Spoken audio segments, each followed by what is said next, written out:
Sean Jones, we have South Carolina. I'm happy guys, we playing a band called Scarcrawler.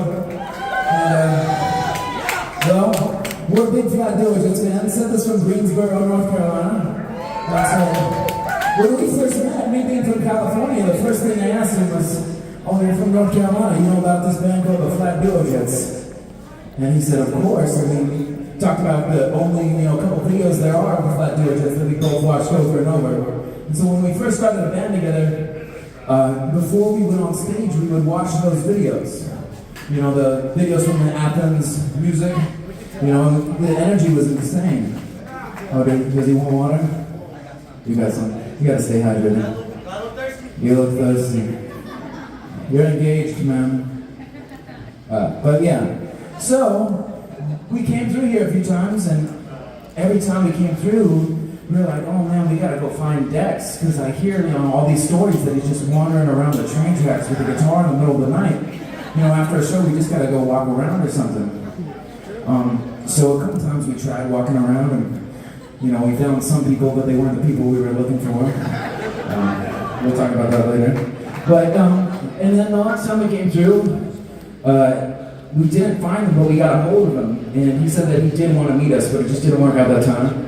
And then the last time I came through, or a couple times ago now, Rick Johnson right here invited me out to play the Nuggets event with Lenny Kaye. And so that was a lot of fun. And after the first day of rehearsal, I didn't know whether I was going to play or not. I thought I came out here, maybe for nothing. And so I decided, well, I should come out here for something. I gotta go find him this time. So, I told Greg, I was like, "Look, man, you got me out here. I might not be playing. You better help me find this guy." So he did. He connected me to Susan and Norm, who were at a bar. And I was told that maybe if I went there, I'd find him. So I went there. I hung out for a couple hours, waiting for him. He didn't show up. But he said he does want to meet you. He wants you to come to his house.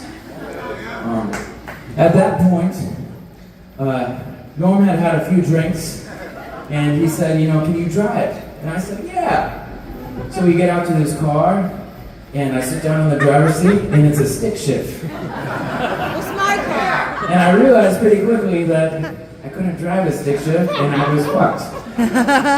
So then I decided, to try to convince him to take me, even though I was like, I know you don't want to drive, but if you could just take me, we'll see what happens. And so I just sat in the back seat with my fingers crossed the whole time. We made it there.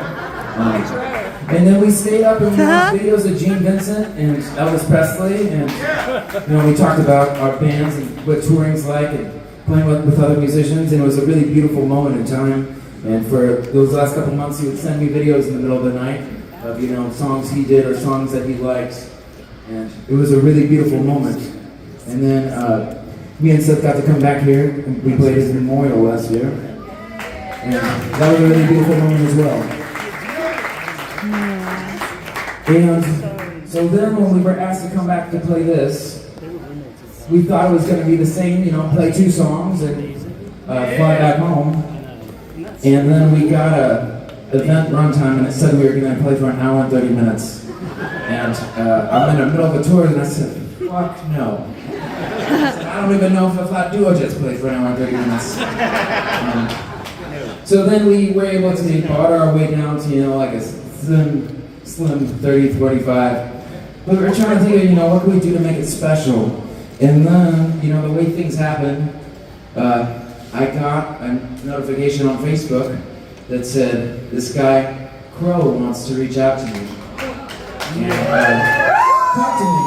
He said he saw the memorial and was really moved and, wants to talk about Dex. And so I thought, it's worth giving this guy a call. I mean, these are the videos we watch, every night, and he followed him, and we tried to, emulate that. So I gave him a call. We talked about, what it was like being on tour and how much he loved Dex. And we talked about tone and different eras and public access show, where he's playing the Black Strat and everything. And decided it could be cool if they came out with us and played a couple songs. So I think we're going to do that. If you guys want to come on up.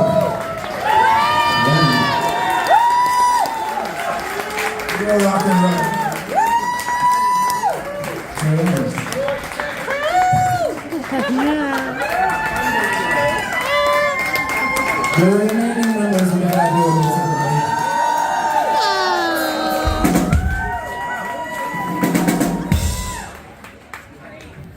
So,